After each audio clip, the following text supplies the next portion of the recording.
Bismillahirrahmanirrahim. Assalamualaikum warahmatullahi wabarakatuh.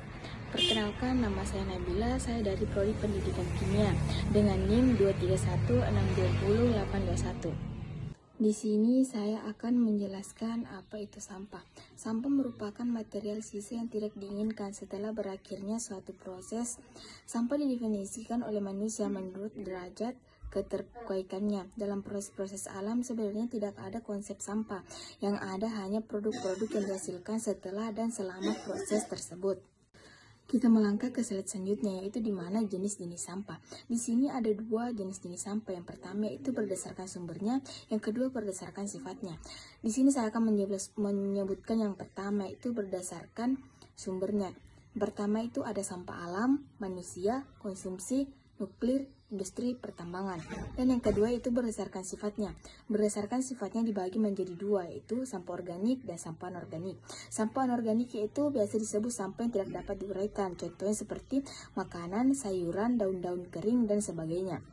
Sedangkan sampah anorganik itu sampah yang bisa diuraikan. Contohnya seperti sampah yang tidak mudah membusuk seperti plastik wadah, pembungkus makanan, kertas, plastik mainan, botol dan gelas minuman, kaleng, dan sebagainya. Selanjutnya yaitu dampak sampah di lingkungan masyarakat. Yang pertama itu pencemaran udara. Sampah yang menumpuk dan tidak segera berangkut merupakan sumber pencemaran udara dan menimbulkan bau tidak sedap yang memberikan efek buruk bagi daerah sensitif sekitarnya seperti permukiman, perbelanjaan, rekreasi, dan lain-lain. Yang kedua yaitu pencemaran air.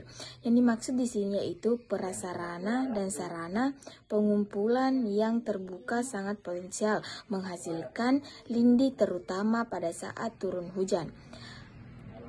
Aliran lindi ke seluruh atau tanah sekitarnya akan menyebabkan terjadinya pencemaran air. Ini salah. Yang ketiga itu pencemaran tanah. Pembuangan sampah yang tidak dilakukan secara teratur, misalnya di lahan kosong atau TPA yang dipersiapkan secara sembarangan, akan menyebabkan lahan setempat mengalami pencemaran akibat tertumpuk sampah organik dan mungkin juga mengandung bahan buang berbahaya. Selanjutnya yaitu solusi. Solusi yang harus diberikan agar lingkungan kita itu tidak tercemar sampah. Yang pertama yaitu memisahkan sampah sesuai jenisnya. Yang kedua, melakukan zero waste. Yang ketiga, membuat pupuk dari sampah organik. Yang keempat, membersihkan tempat sampah setiap hari. Yang kelima, melakukan daur ulang pada sampah anorganik. Baik, itulah tadi penjelasan dari makalah saya. Selanjutnya saya akan membacakan kesimpulan dan saran dari penjelasan saya. Yang pertama itu kesimpulannya itu sampah merupakan material sisa yang tidak diinginkan setelah berakhirnya suatu proses. Sampah merupakan konsep buatan manusia dalam proses-proses alam. Tidak ada sampah, yang ada hanya produk-produk yang tak bergerak.